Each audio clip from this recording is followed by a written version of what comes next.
Let's take you back now to Stilfontein, where my colleague Naledi Moleo is talking to those who have been at the forefront of helping illegal miners back to surface over the past few months. I believe, Naledi, that more bodies have been brought to the surface over the past hour.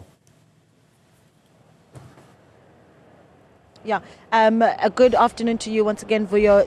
The reality is, for those that have been here since November, they will agree that certainly yesterday and today, seeing a lot more traffic in the area where authorities are concerned, and we're going to hear those voices in a moment. But a little bit earlier, we spoke to volunteers who had been in the area since November, who said that on a good day, this is on a day when they were able to get a lot more done, they were able to retrieve 5 people, but with these cranes now lowered by rescue teams, bringing up to 7 to 8 people at a particular time, you've got a lot more people coming to the surface. The number that we have reported, and this is just for today, what is going to be reported by community leaders back to the community of Stilfontein, is that as of today, 55 living individuals have been brought to the surface.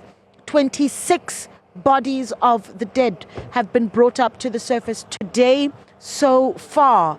So massive numbers in comparison to what the volunteers have been seeing over the past few months on a daily basis. And of course, we will look to police and authorities to confirm some of those numbers, but that is what is being communicated here on the ground. Now, we're going to speak to a community leader, Mr. Thembile Botman, who for months has been raising the alarm, representing the community of Stilfontein, and he joins us now. Mr. Botman, a good afternoon to you. Thank you so much for speaking to us. Talk to me about the traffic that we are seeing here today, and certainly how you feel about the numbers that are being reported to yourselves by authorities on the inside. Good afternoon. We must say that since from yesterday, the traffic, as you say, it's been a lot, and finally the operation of the government by the professional rescuers is here. So yesterday we have saved a good number compared to that one we were doing, and then even today, like you said, it's 55 alive and 26 for now, because the operation is still on. However, we must say, we wish this could have came earlier. We wouldn't been registering so many deaths. You know, we've warned the government long time ago, October. Now we are here today, we are counting dead bodies and the people that are fatally sick that are coming out. Just earlier when the ministers were here, one of the questions asked by the media was officially the numbers that we have of those that have deceased, that have passed away. That number we heard was in the 20s. It's going to be different, of course, when we tally in the numbers from yesterday and today. Now the process becomes the role that you then play in taking these issues back to the community. 26 families that are going to be wondering if that is their own individual or perhaps has to face that reality.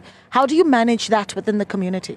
Precisely, it's 45 dead bodies since we've started here at Shaft 10 only. There are dead bodies that are at Shaft 10 that we still need to go and, retrieve them. Some are langing, some have no hands and all that. The people that resurface there, they said all these things that I'm saying. It is difficult to go to a family member and tell that person your loved one is no more, when that person left home to go and, look for ends meet to support the family and all that.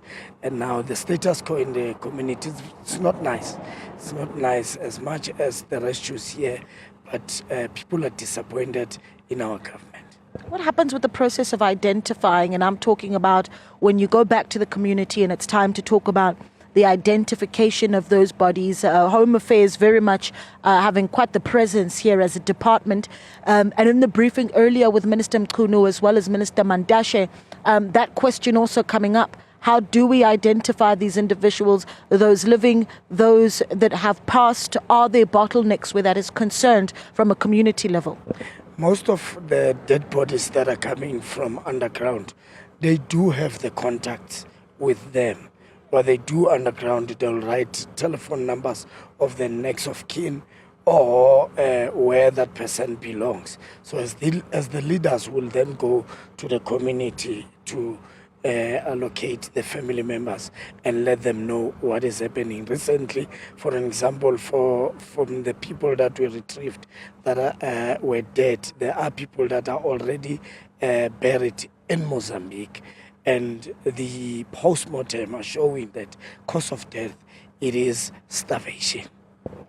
Minister Mkhunu also making the point that he's not sure, and none of the authorities can be sure just how many people are still underneath, whether it be shaft 10 or shaft 11, and a difficult tally.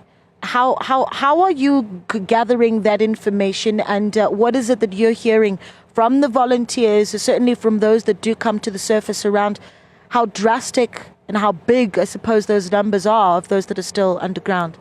I remember the first person that we sent there, he was saying it's 4,500. And the other people that came out were saying it's 800, some are saying 500, and it's sections by sections. So yes, we are not yet sure the exact number underground. But what we know is that every time the rope was going down, it was coming up with people, or the rescue crane that started yesterday.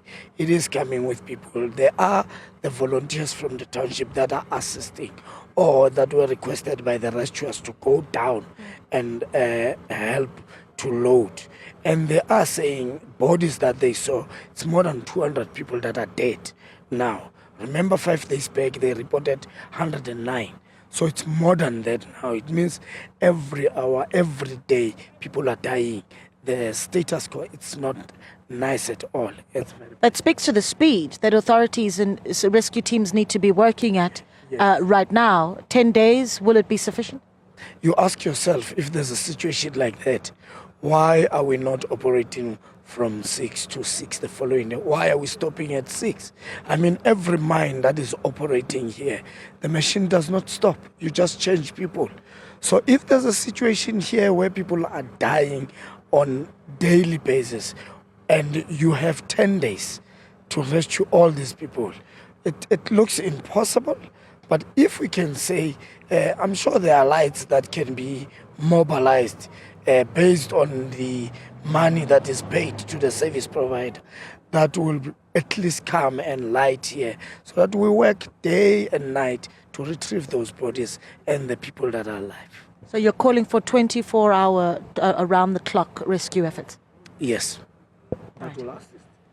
Mr. Tembile Botman there, community leader who's been speaking for this community for many months, Vuyo. And what I want to do is actually once again step out of the shot and give you a quick view, because quite often what you see, and it is quite the distance because of authorities really wanting the space to do their work, but every now and then you're able to see those dressed in white, the forensic workers that are, of course, busy collecting the data on those that have passed, that make it to the surface. You've got trucks such as these, quite often, that are transporting you've got police trucks that are transporting those that are to be arrested. Now, in that little red vehicle or machine that you're able to see there, that blue little blotch that you see in the middle of that screen there, Vuyo, that there is a body wrapped in plastic that has been brought to the surface, and so that's going to be processed. And as those numbers come in, we'll be keeping you updated. And of course, there's the question around how long and certainly what state that body has been like that. But we are here at Shaft 11 in Stilfontein, to be confirmed with police. But at the moment, reports are 55 people have been brought to the surface. That's today alone. And 26 bodies have been brought to the surface so far today alone.